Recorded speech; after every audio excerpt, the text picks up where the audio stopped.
And now, the show that bridges the gap between faith and business. Welcome to Bottom Line Faith. On today's show, Ray sits down with Ron DeHaas, founder of Covenant Eyes. You have the opportunity to change history. The little things you do now have a multiplying effect over the generations. Elevate your vision, and that'll make you use your time more valuably to begin with, but it'll also affect what you do in the time that you do use.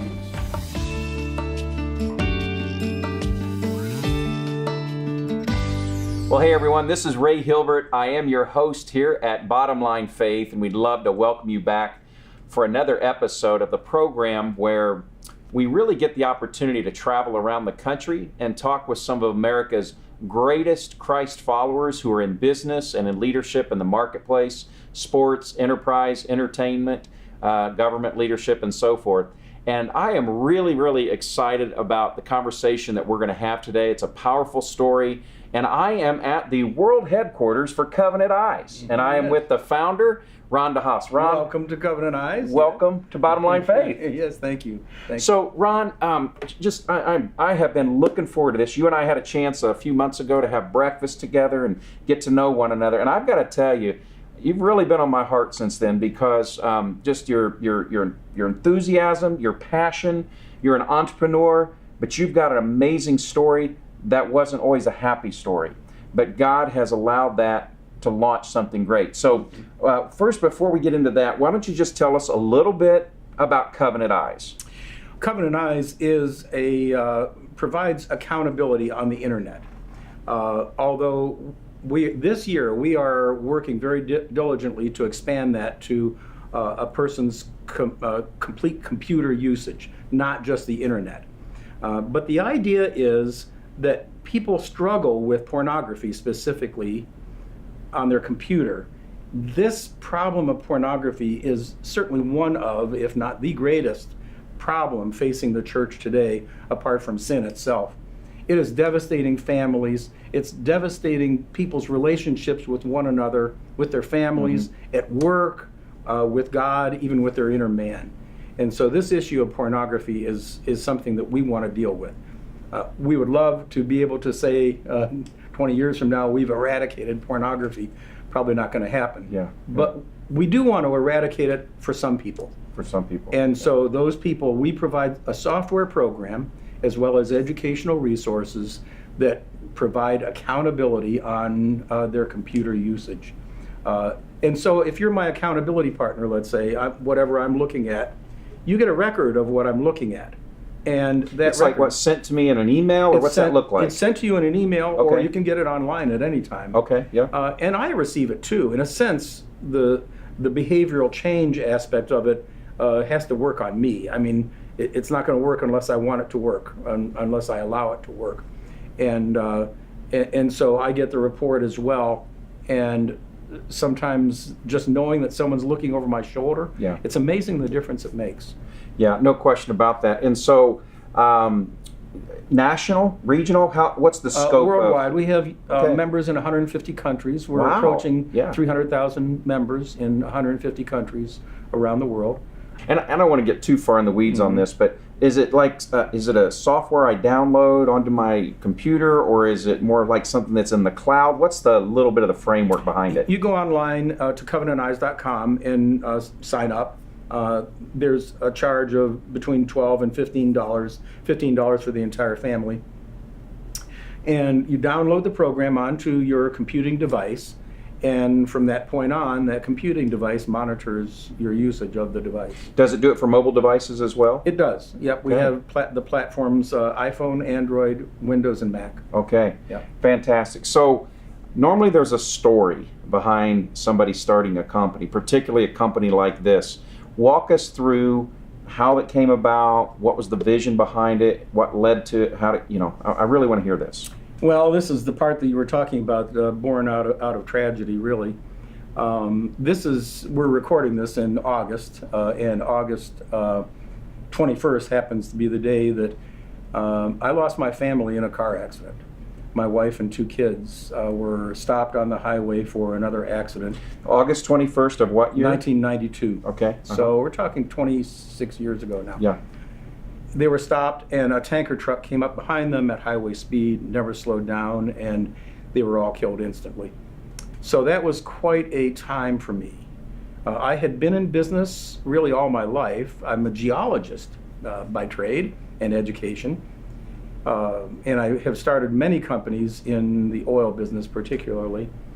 But at that time, my wife and two kids being on the highway, after that happened, I just couldn't work anymore. So take us back to, I know some passage of time, but I'm sure even time doesn't heal all wounds fully, right? No. Take us back then. You're 44 years old. You're an entrepreneur. You've got things going on. Did it just at that time feel like life was over, or did it? Oh, what was that like? My wife, when I met my wife, Pat was her name, who died in the accident. When I met her, I was not a Christian, and she led me to the Lord. And we had been married for 10 years by the time the accident happened. And by then, I really had a strong faith. I was definitely, and am today, a devoted Christian, complete faith in a sovereign God. And because of that recognition of the sovereignty of God, I have to say God treated me very unusually during that time. Like Job, as it says in Job 1:20, he fell to the floor, and I fell to the floor when I heard. My pastor actually was the one who told me, came to the office that I was working at, and he told me, and I literally fell to the floor. And I was there for about 45 minutes before I could get up. But that verse doesn't end there. It says he fell to the floor and worshiped. And it's the Hebrew word shahah, the same word that's used elsewhere when David learns of his son's death, he tears his clothes, and shahah. Abraham was taking his son Isaac up the mountain to shahah. And that is the deepest, profound sense of worship that a person can have. That's how that word is used in the Old Testament. And at the time, I probably wouldn't have called it worship, but I can look back and see this was genuine worship. So what good came out of that? Well, out of my family's accident, that is, I know that there were people who were led to the Lord because of my testimony. And, my family is in heaven, I know that. Yeah. And if one person is saved because of that tragedy, then it makes it all worthwhile. It just as one person listening right now makes all this worthwhile. I look at that at Covenant Eyes. If we can save one marriage, we get people who call us and say they're about to commit suicide. We get a couple of those a year here at Covenant Eyes because of pornography. And so if we can save one person, that makes everything worthwhile. And so just, it's a struggle. Life is a struggle, but there always is good at the end. There always is. And that is what God assures us of. You worked through that tragedy. There's an insurance settlement, as I understand it, that Yes. Now you had some resources, and God touched you to do some things with these resources. And I believe that's kind of how Covenant Eyes got started, right? Yes. So let me go back a year before my family's accident. My pastor abandoned his family, left them basically penniless, left them for a young girl in the congregation. Wow.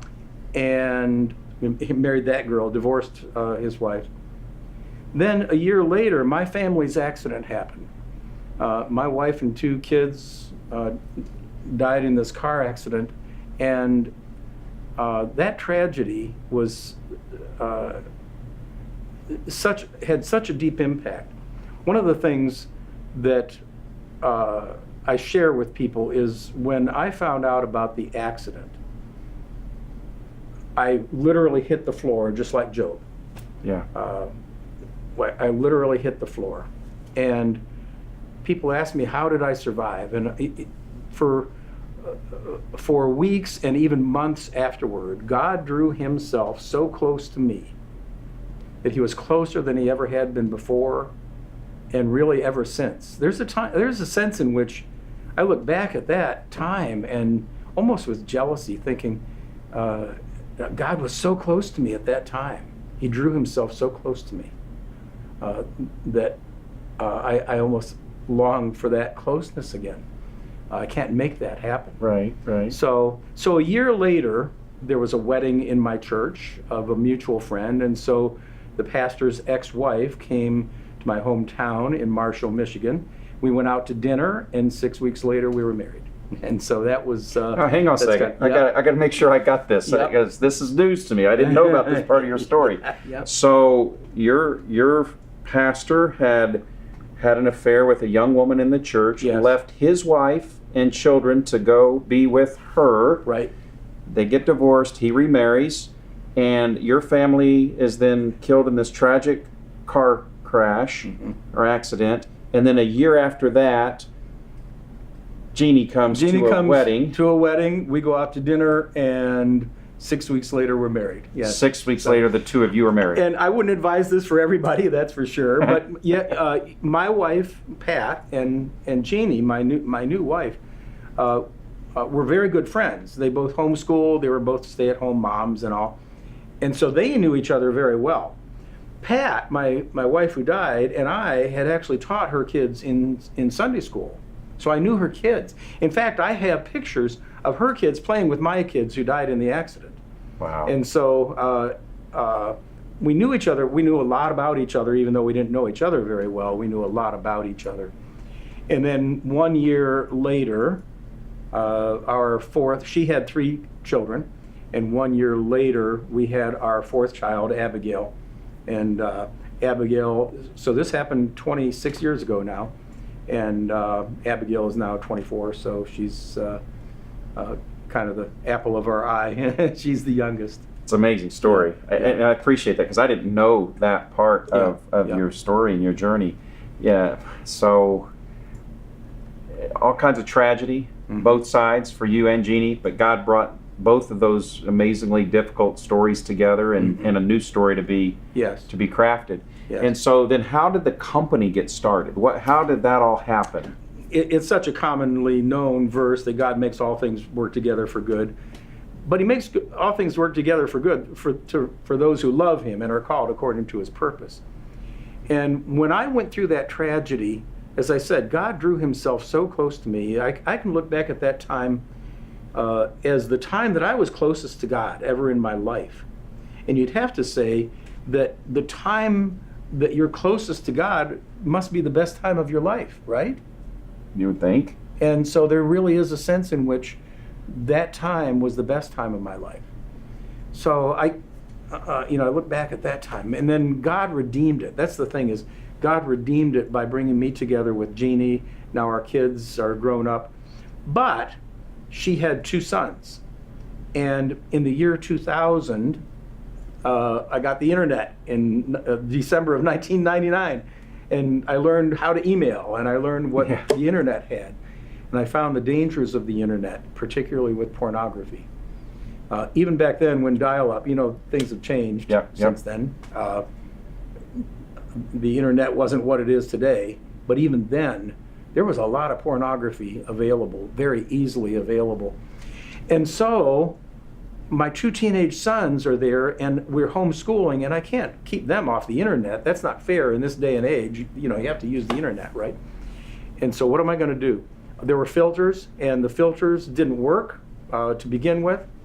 And if anything, they can actually create a challenge to a teenage boy to try to get around it. And then once they get around it, there's this sense of shame where it actually draws you apart from your parents, not together. I wanted something better than that. I wanted something that could give me the training in disciplined use of the internet. I wanted a report. What are you doing on the internet? I wanted a report. And so in March of 2000, a young man and I started Covenant Eyes. I learned that it was possible to monitor where we go on the internet, and he made it happen, this young man. He got the program up and running, and in June of 2000, we were selling Covenant Eyes version 1.0, which is Internet accountability. So that was in June of 2000. So now the company has been birthed. You've got an idea that's now got life to it. It's got momentum to it. But it hasn't been all smooth sailing in the business, right? It got difficult before it got easier. It's always difficult. Yeah. It's always difficult. There are hurdles every step of the way. I could share many stories of those hurdles. One of which was the cost of doing it. By July of 2000, I was out of money. I had a great settlement from the trucking company. I had $2.5 million in liquid assets, and that $2.5 million by July of 2002 was gone. Wow.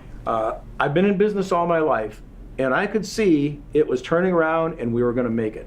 But I really got to the point where I didn't stop at McDonald's for a cup of coffee. Fortunately, this young man also helped me start an ISP, and we started providing internet services to the community of Owasso, and that became profitable very quickly. It wasn't until 2006 that Covenant Eyes actually became profitable. Wow. So for those of your listeners who are in business, trying to get into business, you have to have perseverance, that's for sure. It's amazing. Yeah. That's amazing. Well, it's also encouragement, though, because, it's not easy, but your faith continued to get you through. And what role did your faith play on the business side of things? Obviously, it got you through these personal tragedies, but how did you apply your faith in some of the difficult seasons in business? All my life, I have tried, not all my life, all my Christian life. I became a Christian when I was 30 years old. My wife, Pat, led me to the Lord, the one who died in the car accident. And one of the verses that she gave me was Proverbs 16:3, when I first became a Christian, and that is, commit your works to the Lord, and your plans will be established. I really have found that verse to be my life verse, because, and one of the things about that verse is, when I first read it, I thought, oh, I'll commit my job, my life work. But what I learned was it applies to the very next thing that we're doing, like sitting here talking to you. Yes. But commit this to the Lord, and your plans will be established. And that commitment, then when you commit that, it's, Lord, I'm doing this simple thing, sitting here talking to you. I want to commit that to the Lord. And so who knows what God is going to do? I don't always know what's going to happen. Sometimes I do, and I'll tell you a story. But there might be a listener out there who just needs to know, commit your works to the Lord, and your plans will be established. That applies to business.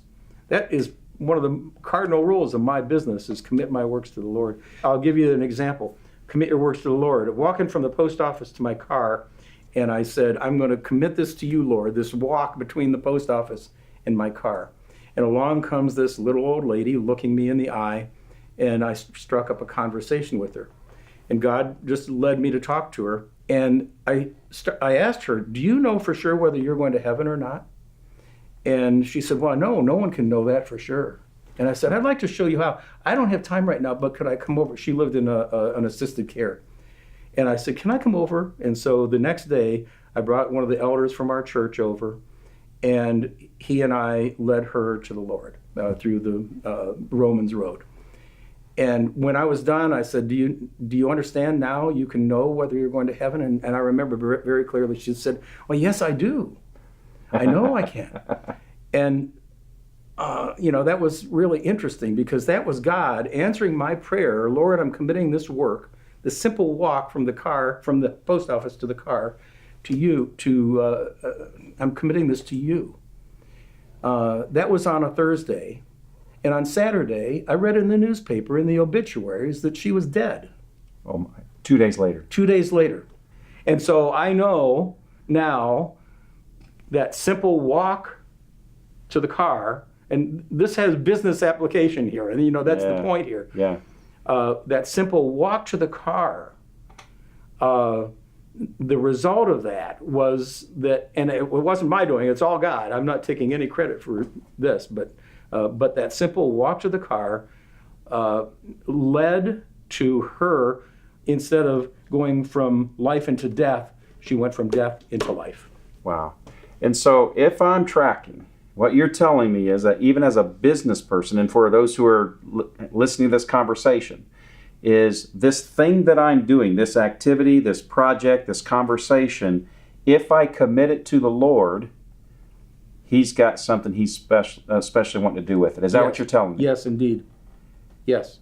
And so that's exactly what I'm saying. Yeah, I love it. And so we don't have to be looking always way out there and got to go do this big project overseas, or I've got to go change the world doing this, that, or the other.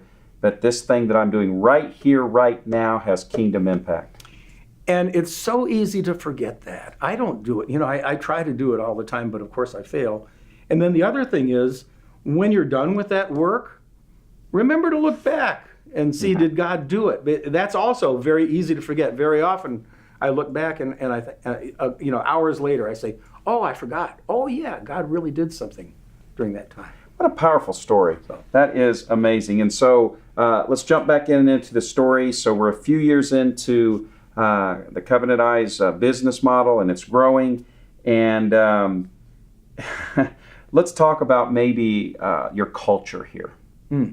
I had a chance to review your annual report. There's some really cool things that you guys do inside your company. Could you maybe just share one or two really unique things that you try to do to love your employees, to model Christ in the company? Sure, I'd be glad to. For one thing, it is very important to hire for culture. I've heard you say that. You hire for culture. If you hire for culture rather than, of course the person needs the qualifications to do the job, but the culture of Covenant Eyes is critically important. And so one of the things, we have what we call core behavioral values from Patrick Lencioni's book, The Advantage, which I recommend to everybody listening. It's phenomenal. The Advantage by Patrick Lencioni. It's a must-read. The core behavioral values of Covenant Eyes include the concept of honoring God. That's number one. Another one is optimism. Another one is a passion for excellence. And the fourth is a commitment to service to others. And so that culture, if someone can't follow that, and of course by honor God, I don't mean everybody here has to be a Christian. We can't discriminate. Right. That doesn't mean everybody has to be a Christian. But there are certain biblical principles that we have to abide by. Love, joy, peace, and so on. Those things, if that doesn't characterize who you are, then it's probably not the place for you. You're not going to be comfortable here, and it just isn't the place for you. And so we practice taking care of our people. We have helped people out financially, some of our employees. We give good benefits. We just had one of our,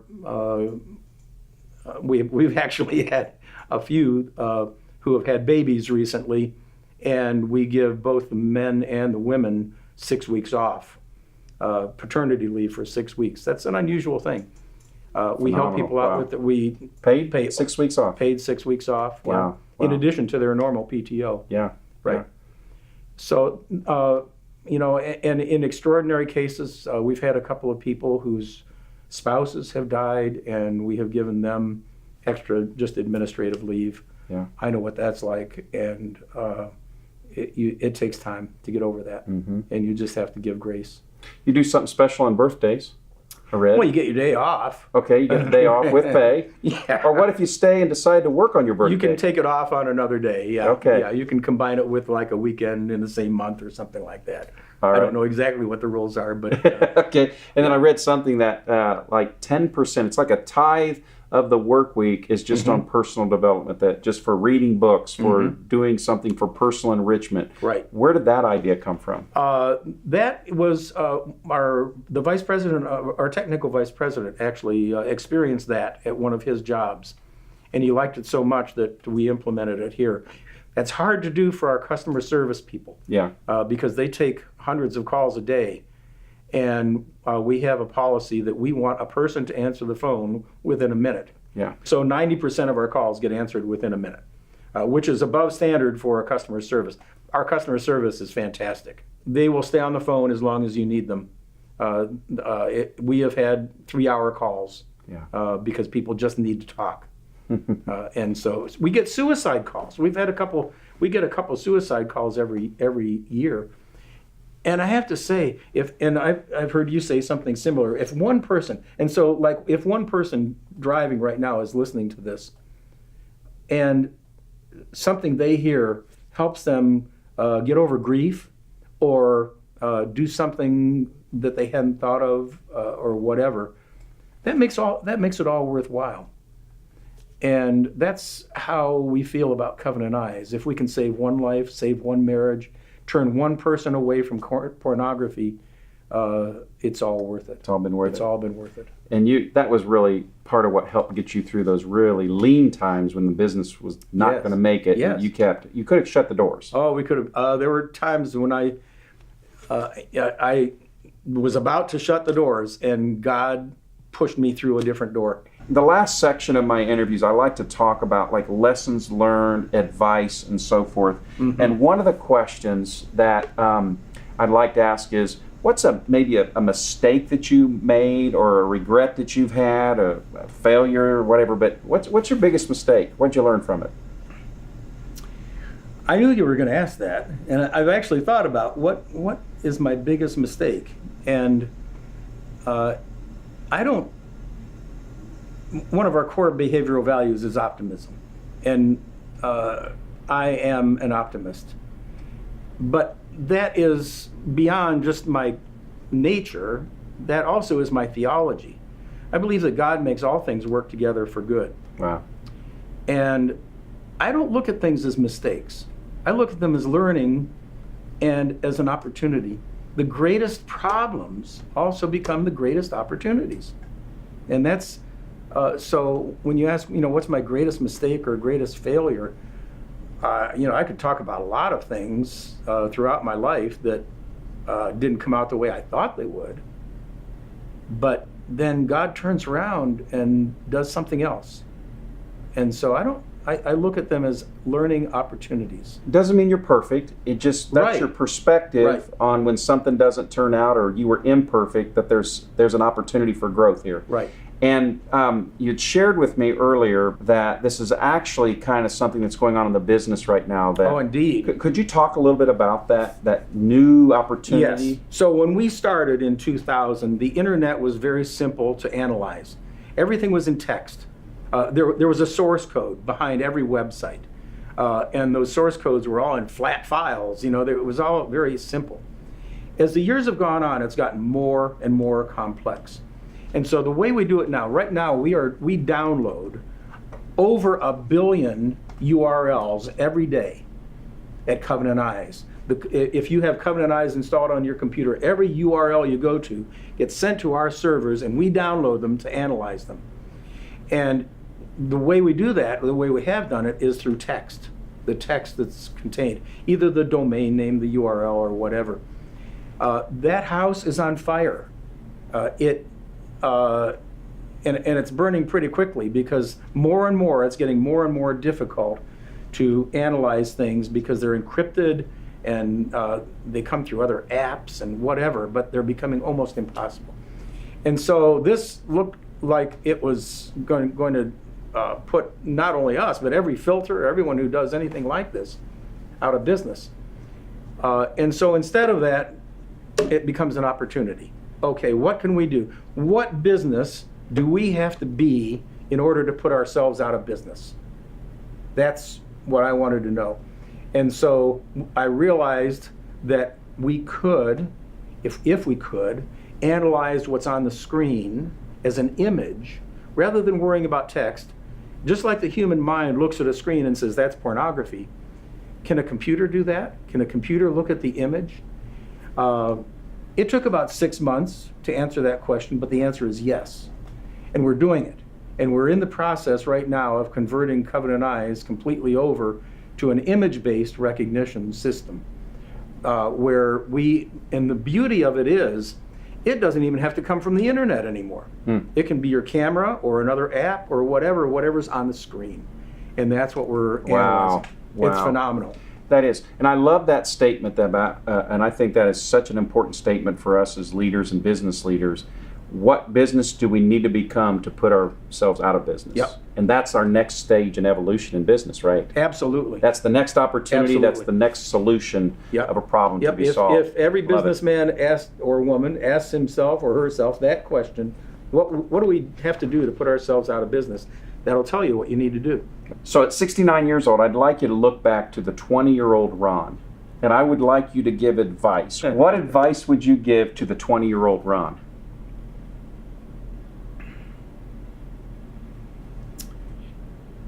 I wish I could do that, because I really would have a message for myself, because at 20 years old, I underestimated what my abilities were. And I wasn't even a Christian then.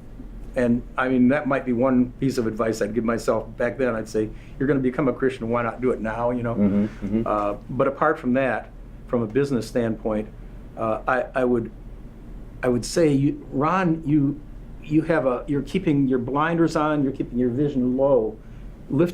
Elevate your vision. Elevate your vision beyond just the next week or the next year even. Elevate your vision to what the future can be.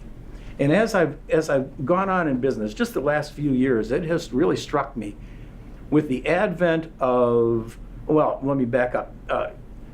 The Gutenberg press was considered to be, is pretty universally considered to be the most significant invention of the entire millennium, the last millennium.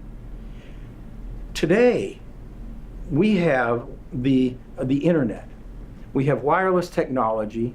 We have an amazing computer ability. The computing ability just keeps multiplying. And in addition to that, what's coming with artificial intelligence that is going to dominate our world 20 years from now. You put those together, and I really believe that 4,000 years from now, people are going to look back at this time, at your lifetime, as the most significant time in all of human history, apart from divine intervention, of course. But the most significant time in all of history.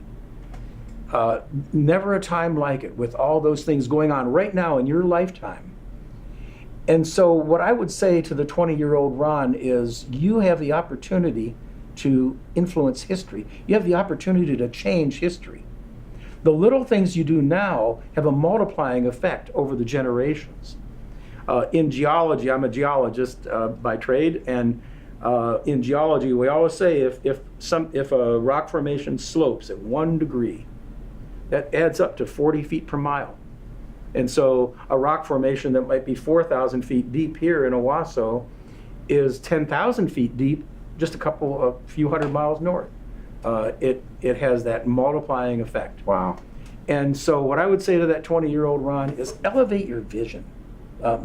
Think in terms of what this is doing to history. And that'll make you use your time more valuably to begin with, but it'll also affect what you do in the time that you do use.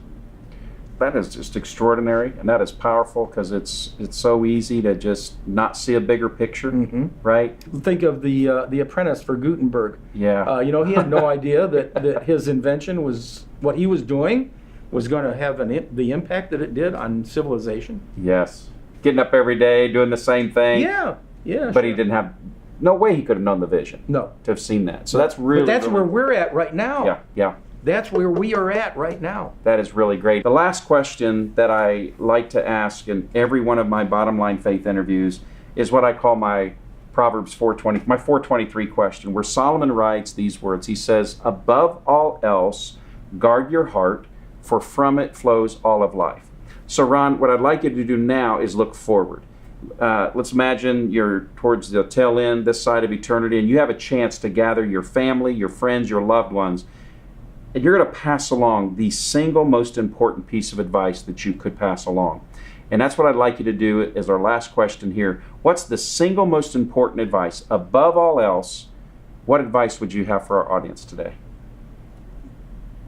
Pray, to begin with. I pray daily for over 150 people. And I have a list. And I actually carry that list to meetings with me. and sometimes I'm in a meeting with someone who I'm praying for. I can't pray for all of them at one sitting, or not usually anyway. And so that actually enables me to be praying throughout the day. And as part of that prayer, to follow that Proverbs 16:3, commit your works to the Lord. That's prayer. Commit your works to the Lord, and your plans will be established. And then as you're praying also, and so that kind of this continual prayer, as it says in 1 Thessalonians, to pray without ceasing. And part of that is also to abide in him and have him abide in you. John 15:7. If you abide in me and my words abide in you, ask whatever you wish, and it shall be done for you. But the key is abiding in him. And the key to that is prayer. And I really believe that prayer is the one thing going forward. Yes, prayer is key. I love it. I love it. Ron DeHaas, thank you for being our guest. Oh, you're welcome. I enjoyed it very much. Well, folks, I think you now know why at the beginning of the program I said this is a guest and a friend that you wanted to get to know. If you're a Christ follower and you're in business, you're a leader, an owner, a high-capacity executive in a company, and if you would be interested in gathering in community with your peers on a regular basis to challenge and encourage one another as Christ followers in business, check out a Truth at Work Roundtable. You can go to truthatwork.org, click on the Roundtable tab, get in touch with us. We'd love to talk with you about our Roundtable programs across the country. Thanks so much for joining us here on this episode of Bottom Line Faith, where I am your host, Ray Hilbert, encouraging you to live out your faith each and every day in the marketplace. God bless, and we'll see you next time. Bottom Line Faith is brought to you by Truth at Work. If you'd like to hear about new episodes or listen to past episodes, visit us online at bottomlinefaith.org. You can also subscribe to the show through Google Play and iTunes.